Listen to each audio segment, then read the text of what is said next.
Hello, and welcome to another episode of Movies That Make Us. I'm Jake. I'm Tracy. And I'm Val. And we have made it successfully through month 1 of 2021. January is now over. Yay! I'm so tired. I'm exhausted. We did it. It's been a long year already.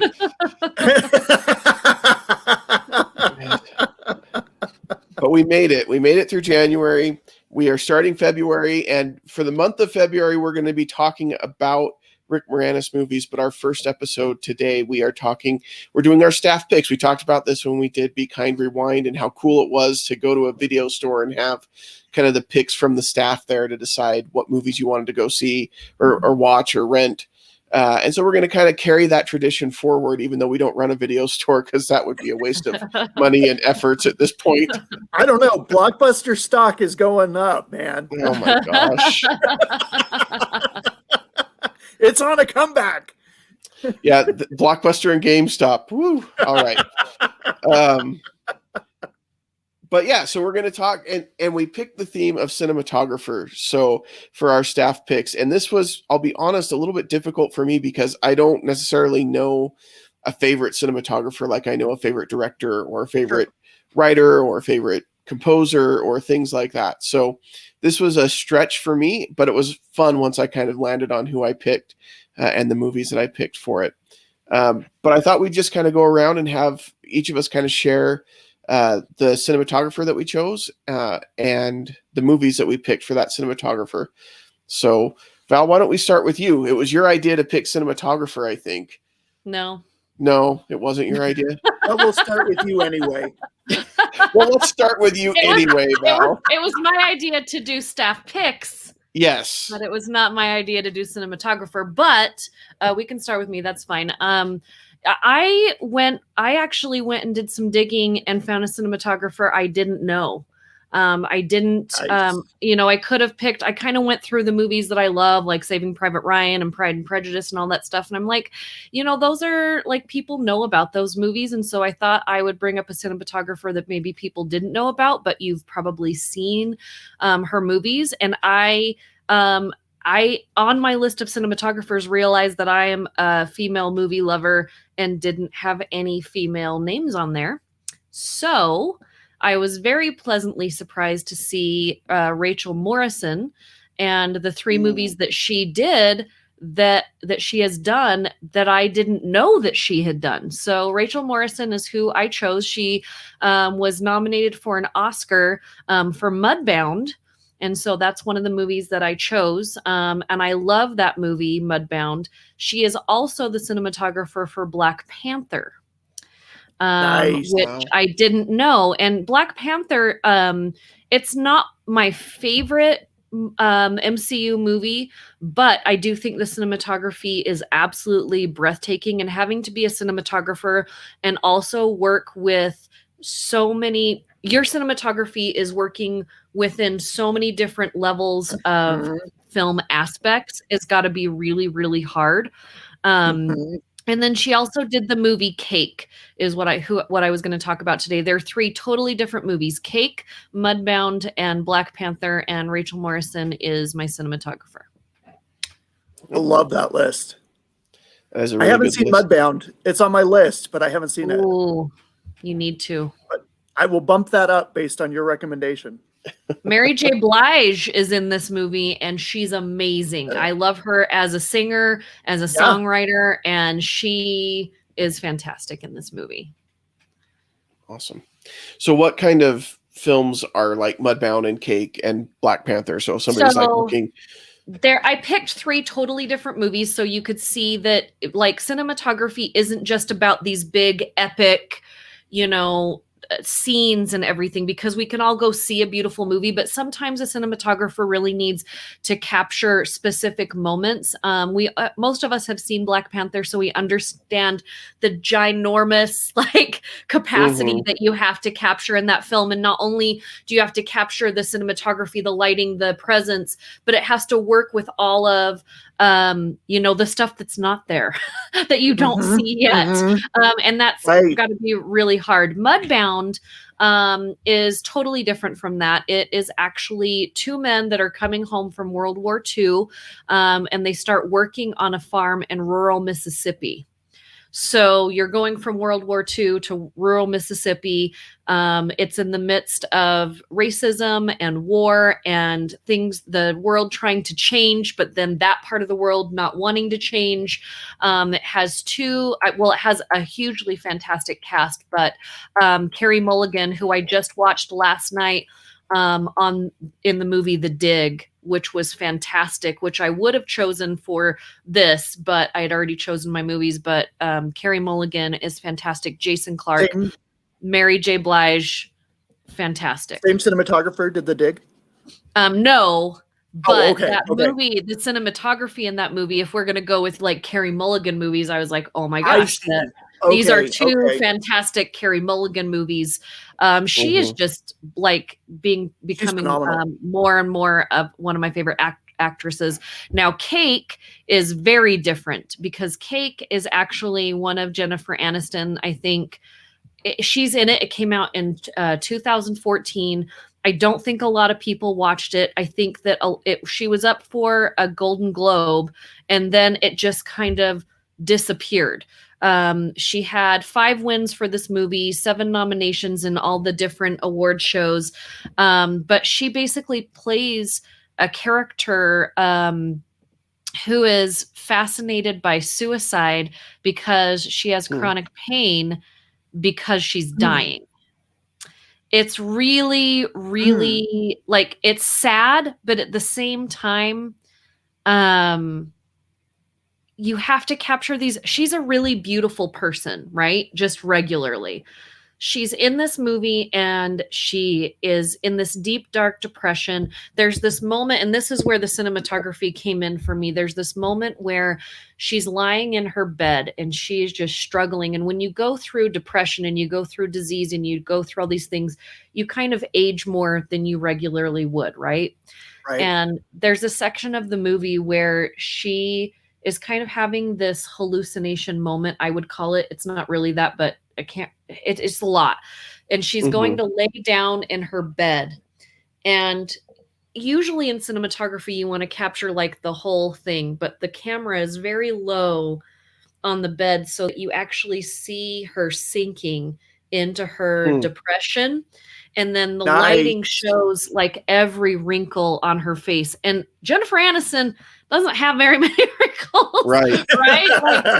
Like, so for her as an actress and then the makeup artist and then the cinematographer and the lighting person to all work together to capture this moment where you totally lose Jennifer Aniston, like who you think she is in this moment.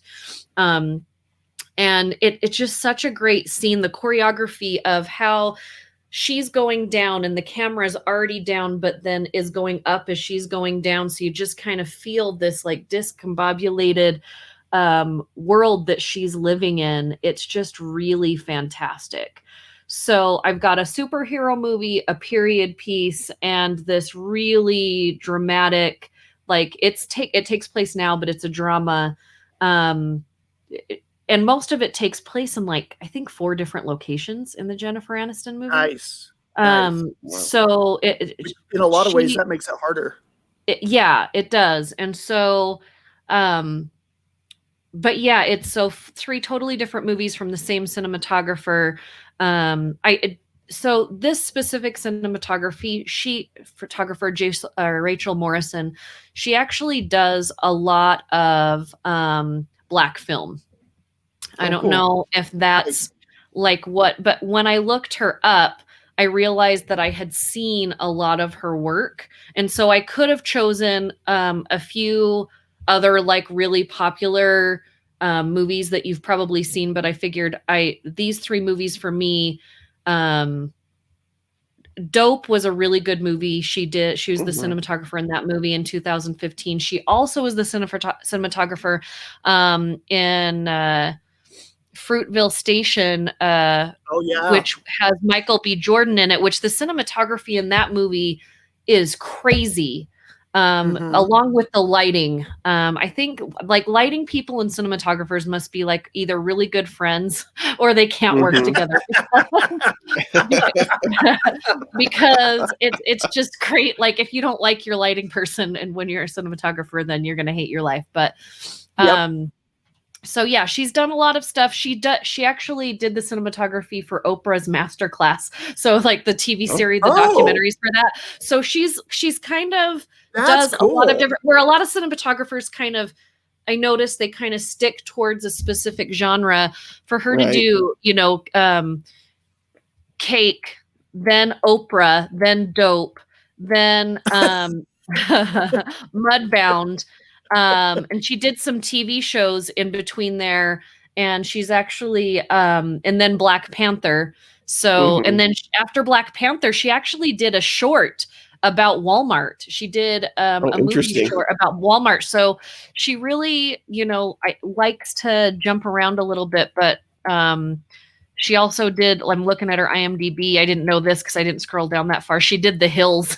She did. So I don't know that, but you got to get in somehow. Like you got to get your foot in somehow. She also did Lady Gaga's Inside the Outside TV documentary. She was the director of photography for that. So she gets around. She likes to do a lot of different things. So check her out. I think out of these three movies, if you were only to see one, I would actually choose Mudbound over any of them, because I do think that the context of the movie with what we're going on right now, I think it's absolutely fantastic. I think the acting is fantastic. The lighting, the color, and the cinematography are really great. I mean, of course, Black Panther is great. Cake, you got to be ready for that one, but I think it's probably one of Jennifer Aniston's best performances. Nice. But yeah, three totally different movies. Very cool. Well, when you were talking about Cake and describing that scene, it made me think of Brian Tufano, who did Trainspotting. Yes, when he sinks very into similar. He sinks into the bed when he's going through his heroin withdrawals. That made me think of that. That's a great list. Well done. Thanks. All right, Tracy, who do you have and what are the films on your list? So I had the opposite problem of Jake because This must have been your idea, because if it wasn't, it had to have been. I just know it wasn't my idea. So you're welcome. I kept going through people. I finally settled on, to me, the single most interesting cinematographer. This is a cinematographer who can actually get actors to sign on to the film because they're involved, which is really rare. I went with the great English cinematographer, Roger Deakins. Roger Deakins is an English cinematographer. He worked a lot with the Coen brothers. He had done a lot of stuff before that, but he kind of really got in with the Coen brothers. He's made 12 films with them, starting with Barton Fink. And that's not what I was going to talk about, but Barton Fink was one of the first, actually it was the first Coen brothers film I ever saw when I was in film school. And I didn't get it at first. And I was like, I don't know what I just watched, but oh my gosh, I loved it. But I'm going to start with his first film that I'm going to talk about, The Shawshank Redemption. This is a film that is gained a lot of popularity since it came out. Didn't really do great at the box office at first, but it found its presence on home video. And then, of course, with like satellite and cable. This is a film that is so diverse in its shots and its setup. It is so deceptively simple in what it does. And I can't help but, if I'm flipping channels on a Saturday and if I come across The Shawshank Redemption, I'm watching it to the end. That just is how that's going to go. The second one that I chose as another Coen brothers film. I'm a big fan of the Coens, but I love the cinematography because it's so different. He went with No Country for Old Men, which is a phenomenal film. And it's so good about bringing out tension, bringing out the character, the The Shigur character, the way they shoot him with the angles is just absolutely breathtaking. The color in that film. I almost went with Fargo. That's another great classic.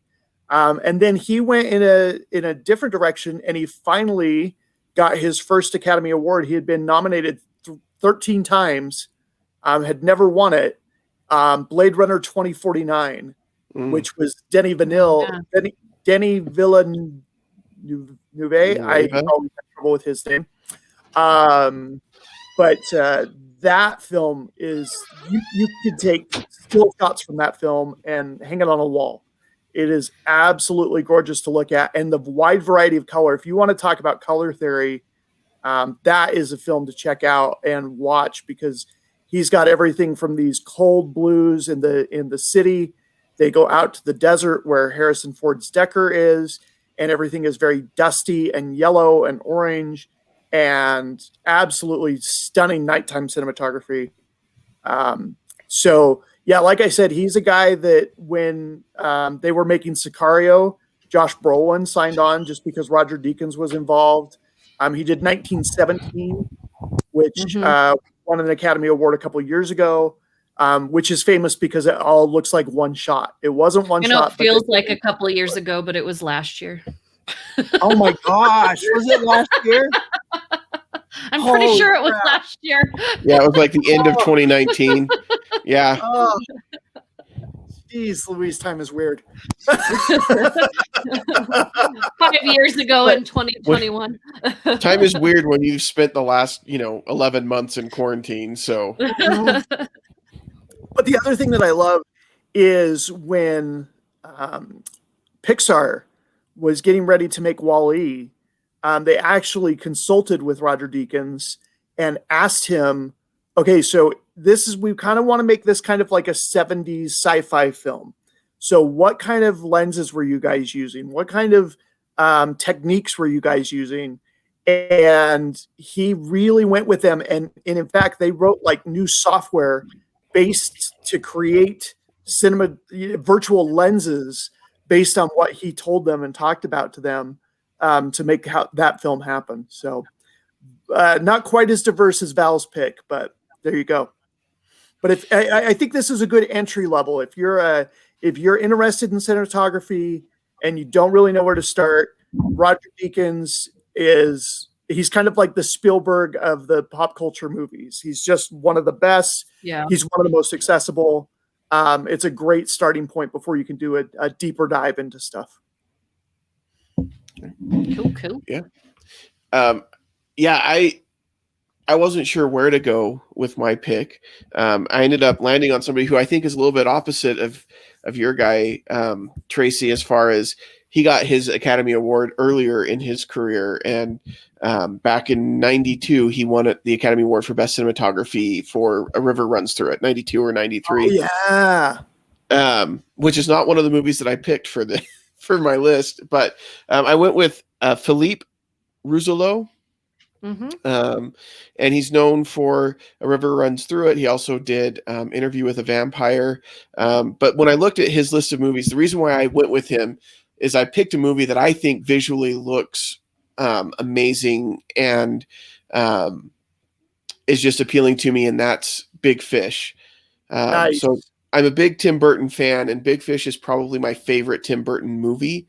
And I think there's a lot about Big Fish that I like more than the other Tim Burton movies. I think it's a little bit more accessible story than some of his other films. And I think, even though it's still a really weird story, I think it's just more accessible. But I think visually it just looks amazing. Some of the shots in there, when Ewan McGregor is, if he's proposing and it's a field of sunflowers, and there's also the shot in the circus where time kind of stands still and things like that just looks really, really great. And I think there's just a certain style that goes with this movie that elevates it a little bit more than some of the other Tim Burton films. And when I looked it up, I thought, well, maybe this is like, because Tim Burton's got his music guy and Danny Elfman, and he's got kind of his actor and Johnny Depp and Helena Bonham Carter, and so I thought maybe this is his cinematography guy, but he's only done this and Charlie and the Chocolate Factory with Tim Burton. So I thought that was interesting. I like that. Then another movie that I picked from this cinematographer is Remember the Titans. Nice. Which maybe isn't a film that you would think of for cinematography, but I thought it is so hard to get sports movies done right and to get those shots and sequences. And he does a really good job in this movie, making you feel like you're part of the game when you're in the game, but also just some of the shots when they're on at Gettysburg and there's the fog kind of rising off of the fields there, and things like that are just really impressive. So I Remember the Titans was my second pick. And then my third pick was Fantastic Beasts and Where to Find Them. So it was interesting. So that film is directed by the same director as the last 4 Harry Potter films, but it still had a different look. And a lot of it's kind of that muted color and to kind of make it feel old because it takes place in the 20s and 30s or 20s or 30s, somewhere in that time frame. And so to kind of give it that look, there's a little bit more of that muted kind of gray look to it, and things like that I thought were really well done. And it's the first one, not the second one. I didn't like the second one as much because the story was a little bit not as great, but the first one I thought was really well done. So those are my 3 from Philippe Rousselot, and he's been around for a long time. Like I said, 92 or 93, I think, is when A River Runs Through It came out, and that's when he won his Academy Award. But he's done a lot of different films, and I thought these were 3 kind of very different genres as well. So I like that list. Yeah, I forgot how good the cinematography is until you mentioned it, of A River Runs Through It. That film on the big screen, and that's another one that's deceptively simple, because it's like, oh, a lot of it's outside. You just set up the camera. It's like, shooting outside is in a lot of ways harder because you can't control anything. You're not controlling the sun. You're not controlling your light source. It's but yeah, that's a good list. I like that. Very nice. So there's our staff picks for February. So there's 9 movies that you guys can go check out if you haven't watched them in a while or haven't seen them before, based on our recommendations. It'll be interesting to see as we do this throughout the year, kind of the different lists of movies that each of us pick and how that kind of shapes up and kind of our different styles and tastes. I think that'll be interesting for our listeners, and hopefully they enjoy it. Hopefully you guys enjoy it and let us know what you think. So next week we're doing Best Boys, right? Or Gaffers, which is it? Yeah.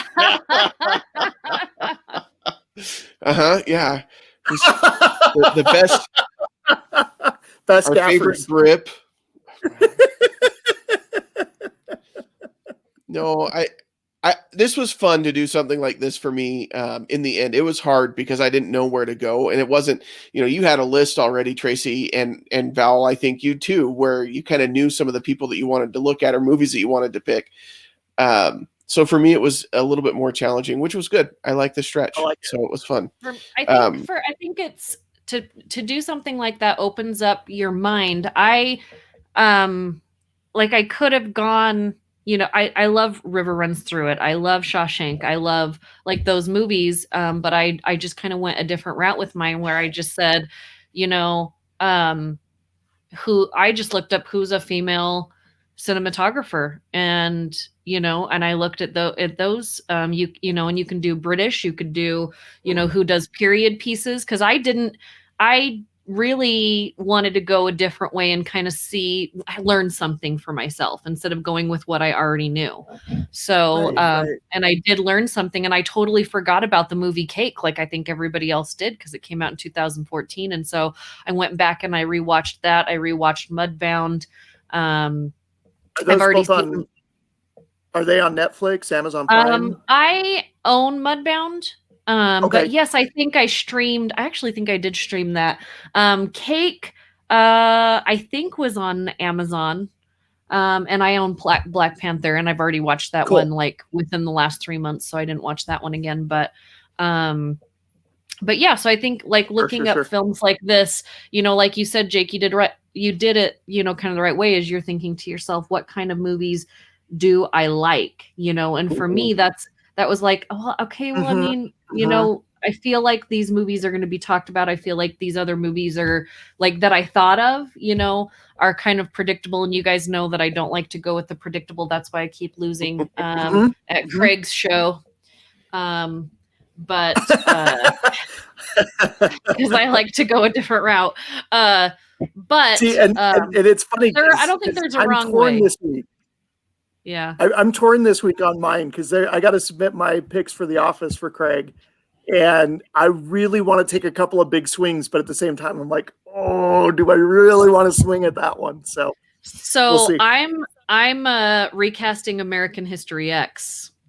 Oh wow! For his regular show, and Edward I haven't Norton. Done it. Yeah, I haven't done it yet. I've watched the movie again, and I have not recast it yet. So I've got to do that today because I was supposed to. Yeah, I'm behind, but yeah. So I don't think there's a bad way to find new movies. There's not a wrong way. There's not, like we all come at movies in different ways. Tracy and I have both been to film school, but I don't think we think in the same way. I think we see things sometimes similarly, but it's nice that we all three have very different points of view. But like, I think if I were to pick a genre of film that I love cinematography and Jake, sports movies are probably my favorite. Remember the Titans is so great because it captures some moments that aren't in a lot of different sports films. There are some scenes there because a lot of sports films, you see the same kind of shots over and over. But remember the Titans there are some shots in that movie that really give you chills.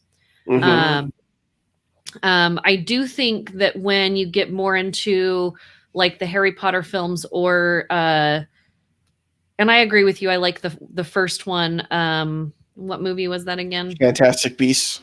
Yeah, the Fantastic Beasts. I like the first one for the story better than the second one, but actually the coloring, which a lot of people get confused with cinematography, but the coloring of the second one is actually a lot cooler, but the story is a little stupid. But those movies, the Fantastic Beasts, Harry Potter, they all have fantastic lighting, coloring, and cinematography. And I think that the movies would not have done as well if they didn't have the right people doing that. Because all day long, you could have good actors in a room, but if that room doesn't look good, if that, so I think in those sorts of movies, the storyteller is more of the art director, the cinematographer, the costumer, like all of those are huge parts of those types of movies because you can't just have a good director and good actors for that. Like you've really got to pick your creative team. And that's really hard because we've all seen where it doesn't work out. Yep. Yeah. So, Fantastic Four. Michael B. Jordan. when I was in film school, Danny Boyle was in town, and I can't remember the name of the film. They shot it in Salt Lake. It was with Ewan McGregor.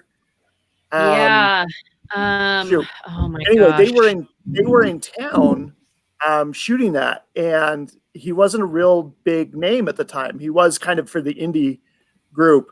And it was so funny because Danny Boyle brought a cinematographer to come talk to us.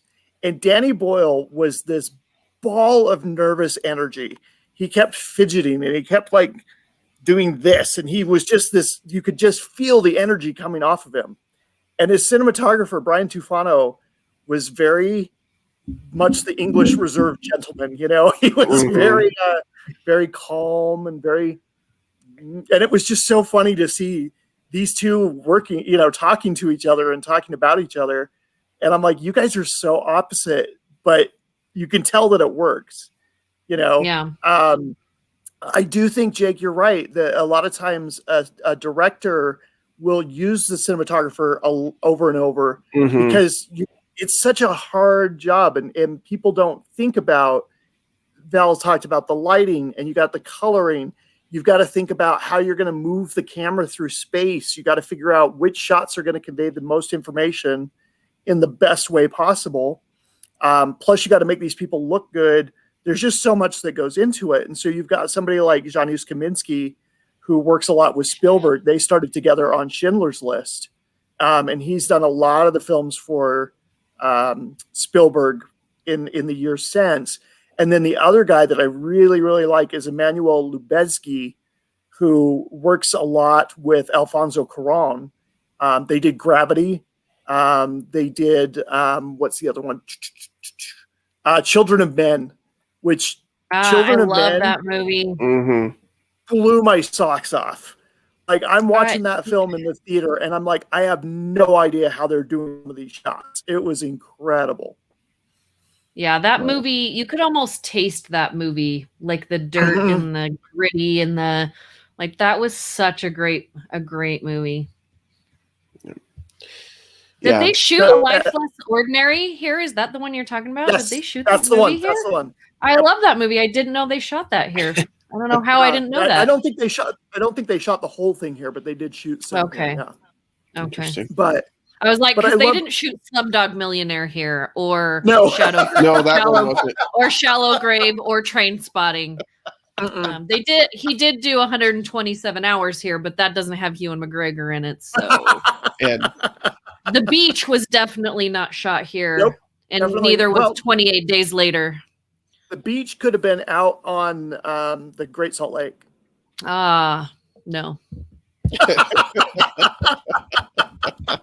That cinematography would have been fantastic. If you could make the Great Salt Lake look like that beach. But I love what you said, Jake, is sometimes we think about our favorite genres or we think of our favorite directors. It's fun to be able to pick a different way to get into what films you like and why. Yeah. Well, and it's interesting too when I came across my pick and seeing some of the films that he had done, I was like, oh, there's quite a few on this list that I actually enjoy quite a bit. And you don't realize those common threads necessarily until you start looking for these kind of things, and you start thinking about, why do I enjoy these movies? And maybe it is something to do with that. I mean, I think, like I said, I really do feel like Big Fish is elevated above a lot of Tim Burton's work. And I think that the cinematography is a big reason why it is. And to see that he only did that and Charlie and the Chocolate Factory kind of shows that it's that, to me, that is a big reason, I think, why it was elevated and why it was better. But yeah, I agree. So what are we going to do next month? What's our staff pick for next month? What should our theme be? So for March, we are getting into, I don't know if we were still going to do this March Madness. Yep. Yeah, I've already got a film that I'm thinking of where for we March kind Madness. of. So we're going to pick films in that month that are kind of out of the regular space of films, like Psycho, The Jerk, Parasite, just kind of, madness. We're thinking more madness. So what if we picked our favorite filmmaker of kind of those offbeat movies? Ooh, all right. Offbeat director, not necessarily madness on that one, but offbeat. Right, just unique. Offbeat. I've got an idea. Yeah, I like that. All right. That sounds good. So favorite offbeat director to go into March Madness but it's our version of March Madness. I mean, basketball's great. We all like basketball too, but this is our version of March Madness. Yeah. We'll make brackets or something. No, I don't think we're going to make brackets. And then this month we are talking about Rick Moranis. I think next week we're doing. Next week we have. It's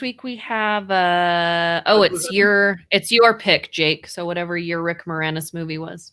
Oh, so My Blue Heaven, I think, is what we're going to do next week. Then My Blue Heaven. My Blue Heaven. Steve Martin, Rick Moranis.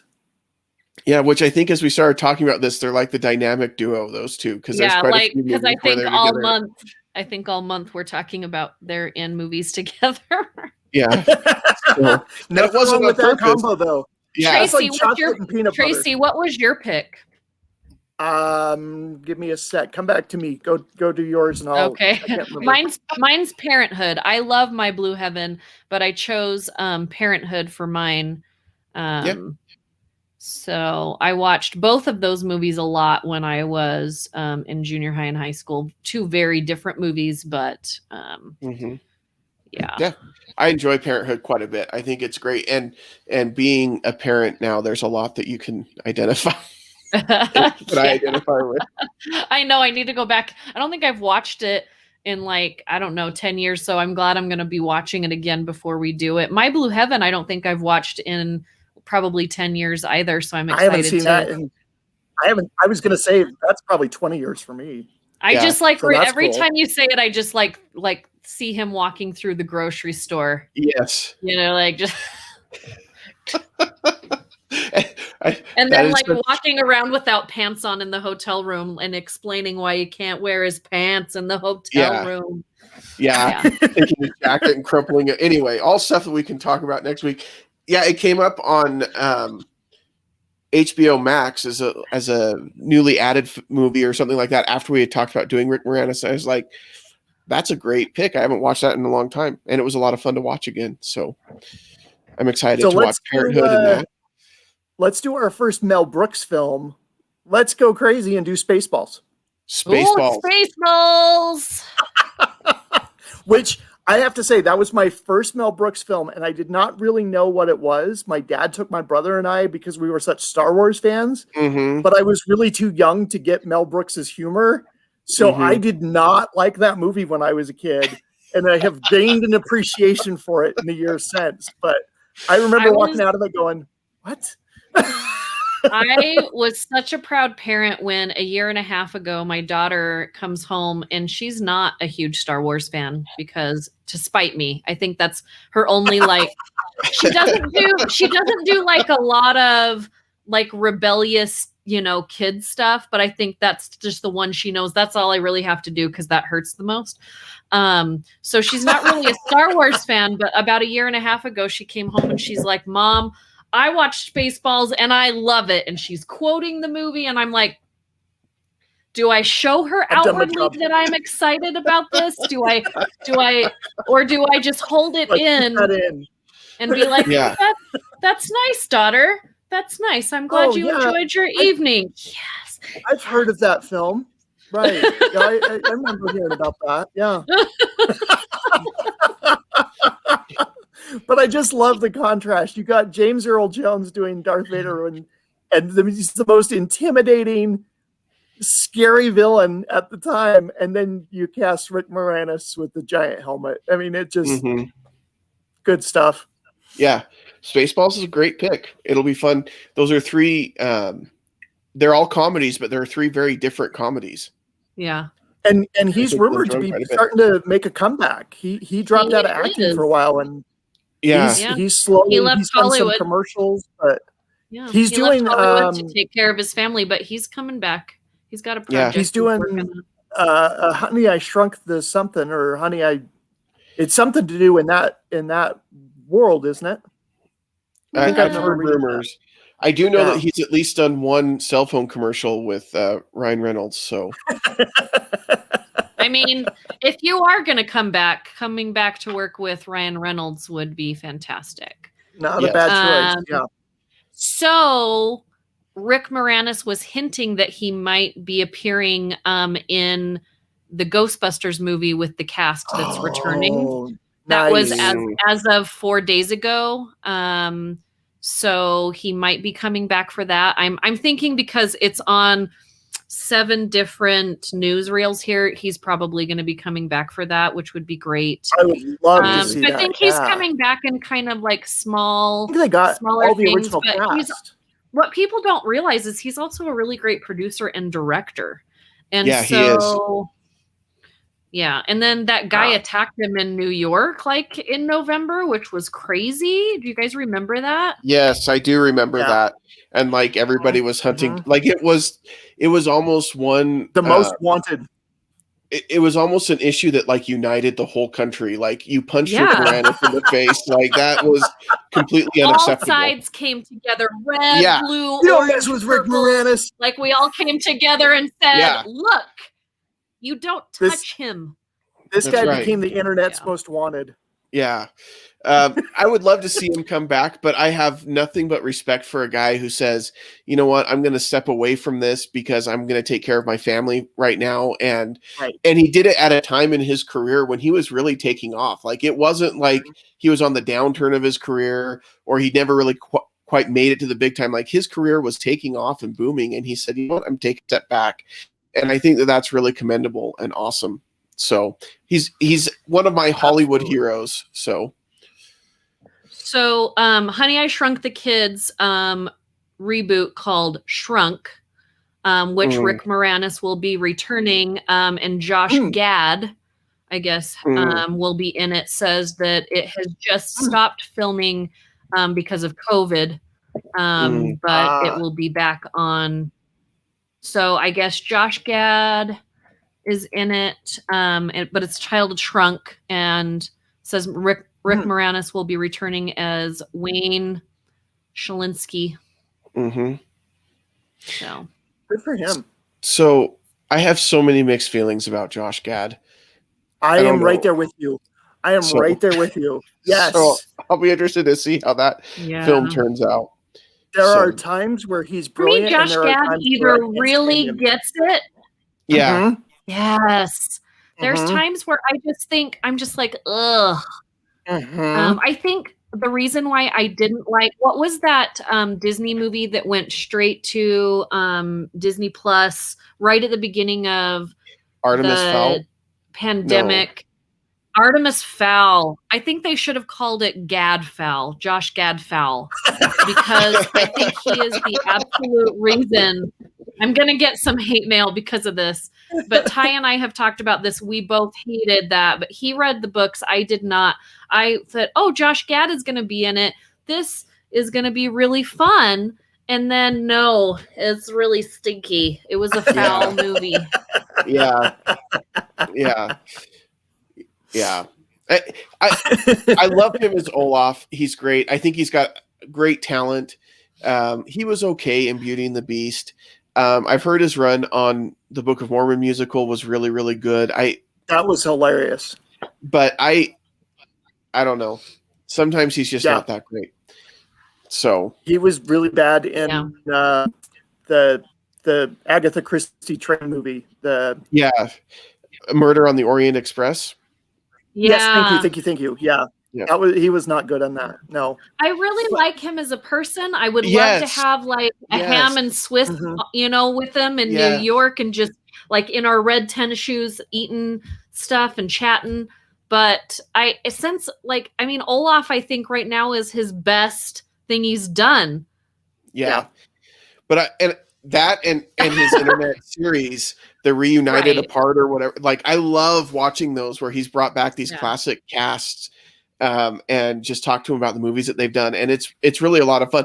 And that's where I'm like, I love it. Like I want to just hang out with the guy, like you said, Val. I don't know that I'm excited about a Honey, I Shrunk the Kids reboot with him as the main character. He's very limited. Yeah. But maybe it'll be great and he'll shock us all. And that would be wonderful. And I would be so happy for that because he seems like a great guy. Really quick. Speaking of things that have shocked us that we were not expecting, I have really enjoyed WandaVision. I was going to ask you. And I didn't think I would. You hit episode 3, right? And you were like, yeah. And then you just watched episode 4 and you were like, yes. And I think my prediction is going to be right. On episode 5, we're going to be like, psh. Totally. I was thinking of that while I was watching it. I'm like, okay, 3 is really starting to unravel the mystery. 4 blows it wide open. And I'm like, 5 is where they're going to blow our minds. I totally agree. And it's interesting because I did not like the characters of Wanda or Vision that much in the MCU. They were okay, but they were never my favorites. But man, this is a very interesting and cool show. And I love the fact that when they're doing like the 50s sitcom setting, they were using the same special effects, with stuff on wires and they mimic the lighting and the flat lighting and it's We're if you going to did be not give it talking a about it chance, on the Multiplane podcast this week, and I'm basically just going to let Ty talk for like 30 minutes. I'm just going to be like this. I can't wait. Yeah, because he keeps messaging me like freaking out and like these long messages, and I'm like, thumbs up. Yeah. You're like, I can't contribute to that, but well, and it's interesting because he's got such a deep dive in those comics that he's picking up on all the little Easter eggs, and I'm like, so it's just I going to just be want me to like this week. Exactly. I'm like, I'm going to pop some popcorn and just listen to his excitement about it. But if you got turned off by the weird setting of the sitcom, this is good stuff. Check it out. Yeah. Maybe just skip episode 1 if you haven't watched it yet and just go right into episode. And I hate telling that to people. I liked it. I think that there's a purpose for it, but I hate when people tell me, like, when I try and watch like the Star Wars stuff or whatever, and they're like, just just go straight to season 2, and I'm like, well, that sucks. Like I hate like it's so hard. So one of my favorite book series, just as a comparison, is The Wheel of Time, and I always tell people the first 6 books are fantastic, and then this like next 5 books are so slow, and it just takes forever to get anywhere, and they're just so hard. But you can't skip any of them to the good books that are at the end. Like, you have to still read through them, and I feel like WandaVision is kind of the same thing, where like I would like to say skip the first episode, maybe even the second, but then you get to episode 4 and it starts tying some things together. And like, if you miss those first 2 episodes, then you're going to kind of miss the significance of what you're seeing. It's a slow burn. I'm not 100% ready to say I'm a fan of the series yet, but I will keep watching it until the end because it's MCU. And I'm a completist, and sometimes I hate that about myself, but like, I would definitely be a quitter, Jake. Just be a quitter. No. Come to the dark side. This is a man who's learning to walk again. Come on. It's true. Jake's not a quitter. True. I just have people push me around. This is the difference between the two of us. I have some manservants. Whatever. They'd be like, so, as I go and dislodge my my couch out of the hallway in a minute. Yeah. People will be like, Val, you broke your hip 4 years ago. She's like, I know, but it's acting up today. So can you just push me around? But I've got this really cool jazzy. Yeah. It's got unicorn handles and sparklies. I'm going to be that lady at like 75, just in a jazzy. I could totally see it. Wearing your red chucks. I'm not even going to need it. I'm not going to need it, but I'm going to use it, and I'm going to honk it, and I'm going to hit people. I'm going to be ornery as shit. As crap. Yeah. Sorry. Well, what can people do about it anyway? Like, Nothing. You get hit by somebody in a jazzy, and you're like, well, I'm sorry that I was standing in your way. Like, that's how exactly you feel. Right. Hopefully, by the time I turn 75, jazzies will have jetpacks of some sort. I was going to say it's got to be like a hover something. Something. Yeah. Where are our hoverboards, by the way? 6 years too late. 6 years late. That's where they are. Yeah. So. Amen. That was a tangent. Sorry. I do want to just throw this plug out there really, really quick, because I don't want to talk about the movie at all in depth. But if you haven't watched on Hulu in and of itself, you should definitely check it out, because Tracy recommended it. I went and checked it out and had no idea what I was getting into. And I think that that's for the best. And so we're not going to tell you anything about it except just go check it out. I still need to log into Dave's Hulu account so I can watch it. It's something that I'm still thinking about a week and a half later. Mm-hmm. I got to go back and rewatch it. Yeah. Yeah. So check that out. It's definitely worth checking out. So Sundance Film Festival started a couple days ago. It's the first time in history that you can actually see almost everything from your couch, from behind the scenes stuff to, like, usually the only people that get to see like the interviews with the directors and writers and crew are people that get special tickets up in Park City. But this year you can actually see a lot of that. I'll post a link on our Facebook page of how to do it, because you still have to like register for tickets and Perfect. stuff. But you can get on there, see all that stuff. There are some great movies.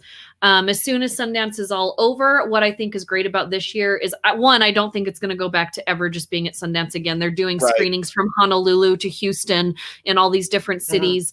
I don't think it's ever going to go back to the same again. But I do think because of the way it is this year, a lot of those movies are going to stream quicker, so that they'll be on the Netflix, Hulu, and Amazon a lot quicker for people to see. But in the next month, I'll put together some kind of list of the movies I think you should try and see. There were some movies that opened up this weekend, and one that I mentioned earlier, Dig, on Netflix, with people that I'm totally done for the Carrie day already. Mulligan, we know. Carrie Mulligan, Ray Fiennes. Ray That's Fiennes. the word. That's what I was looking for. Carrie Mulligan and Ray Fiennes are in it.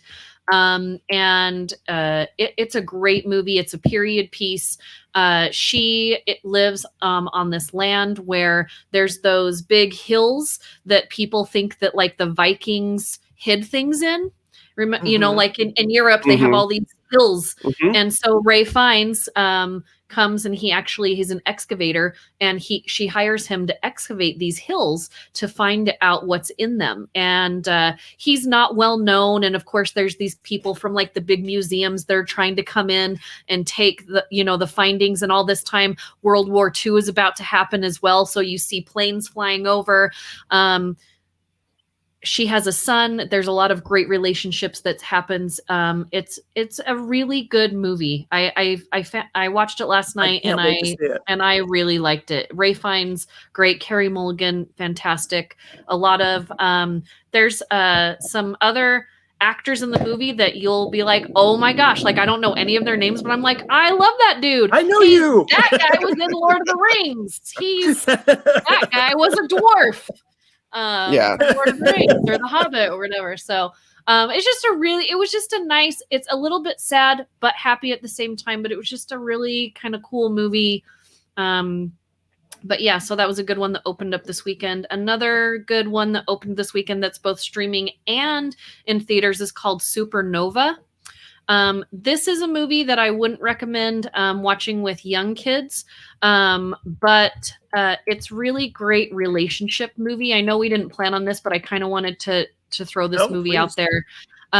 It is rated R, but it has two of my favorite people in it, Colin Firth and Stanley Tucci. I love Stanley Tucci. Here's the twist. In the movie, they have been partners for 20 years.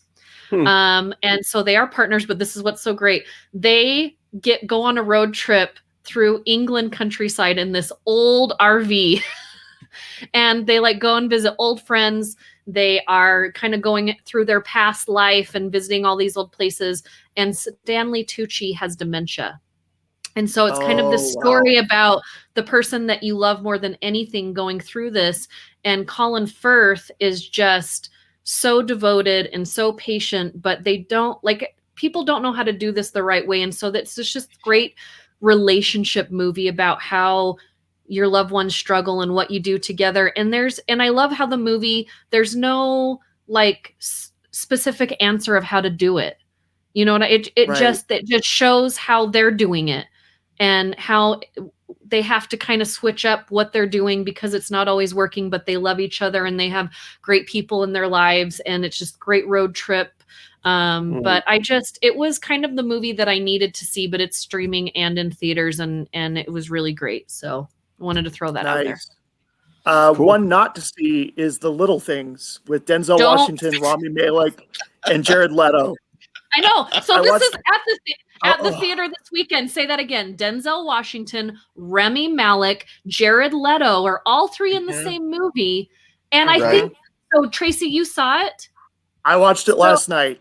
So I feel like there are pieces of it that you're like, okay, like Jared Leto has these really amazing moments. And I like Denzel Washington and Rami Malek's kind of how they work together. But the movie itself, like all the little things, there's too many little things.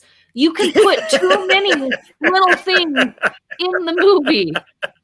Yeah. See, I did I not wanted like Jared to Leto's like it so character. much. I wanted. Well, yeah, he's creepy and gross and fantastic. Well, even then, I was like, it became a caricature to me. It was like he's trying to be creepy instead of just being, and I don't know. So that didn't work for me. And then the ending didn't work for me. The And ending it was is a awful. slow film. It's a too very long. slow paced film. It's too long. It's more than 2 hours. I could have cut it to be an hour 30, and it would have been okay. Yeah, it would have been better. It wouldn't have been good, but it would have been better. But that's on HBO. But don't check that one out. All right. So there you go. A bunch of I hate picks, to end on a negative note.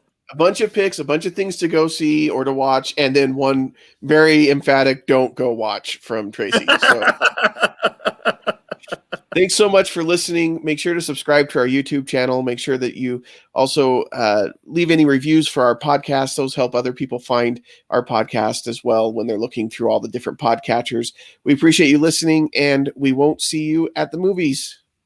Bye.